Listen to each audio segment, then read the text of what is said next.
Chère Francevillaises, chère Francevillais, c'est un mode un peu inédit que ce message enregistré, mais l'époque nous y oblige, au terme d'une année 2020 tout à fait exceptionnelle et je dirais même tristement exceptionnelle. Nous avons été, dès le début de l'année, dès janvier-février et à partir du mois de mars plus encore, frappés par la crise sanitaire et je voudrais en cet instant remercier tous ceux qui ont pris part pour faire en sorte que cela se passe le mieux possible à Franceville. Tout d'abord, nos médecins, nos infirmières, la pharmacie et son équipe qui ont été présents dès la première heure, parfois sans beaucoup de moyens. Il a fallu trouver des systèmes pour fournir des charlottes, des casaques, mais ils étaient là. Ensuite, le personnel municipal qui s'est adapté au mieux pendant ces périodes pour faire face. Les élus, bien entendu, l'ancienne équipe, la nouvelle équipe, qui ont mis tout leur cœur pour essayer de trouver également des solutions. Et puis vous les habitants de Merville-Franceville, j'ai souvent coutume de dire que ce qui fait Merville-Franceville, l'identité de Merville-Franceville, c'est bien sûr un littoral exceptionnel, une histoire, des monuments, mais ce sont tout autant les habitantes, les habitants qui donnent à ce village un caractère très particulier. Et là encore, pendant cette pandémie, où nous avons découvert des mots nouveaux ou des mots oubliés, cluster, confinement, couvre-feu, eh bien les habitants de Franceville ont fait preuve de beaucoup d'humanité, de beaucoup de solidarité, de beaucoup de bienveillance, de souci de l'autre.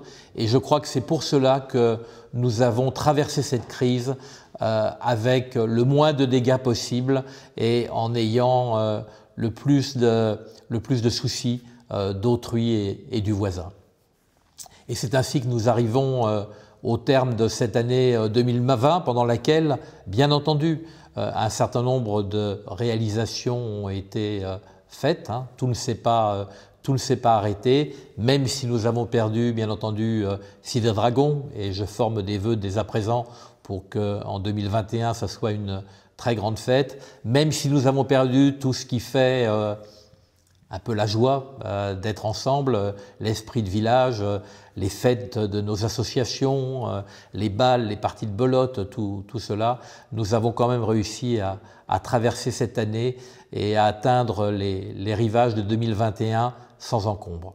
Voici maintenant que se profile 2021.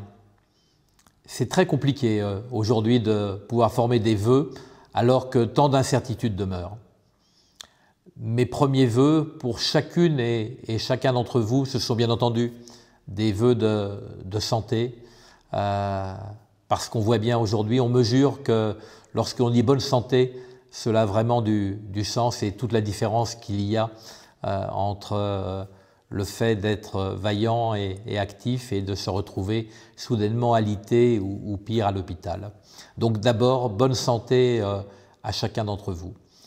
Pour notre commune également, des vœux qu'elle conserve, ce qui la rend différente de toutes les autres villes que je connais. Alors bien entendu, chacun comprendra que j'ai un attachement tout particulier, mais c'est vrai que Merville-Franceville est assez incomparable. Je dis souvent une ville que l'on ne peut qu'aimer parce que la nature l'a faite belle, que l'histoire l'a faite grande et que ses habitants la rendent formidable. Alors des vœux pour notre ville et puis pour chacun d'entre vous, après la santé, après le bonheur, après la prospérité, des rêves. Si j'avais un conseil à vous donner pour 2021, ce serait d'avoir des rêves. C'est important d'avoir des rêves. Vous savez, Brel disait il faut avoir des rêves à n'en plus finir et l'envie furieuse d'en réaliser quelques-uns. Et moi j'ajouterais simplement que ne laissez jamais personne vous persuader que vos rêves sont trop grands. Bonne année 2021 à toutes et à tous.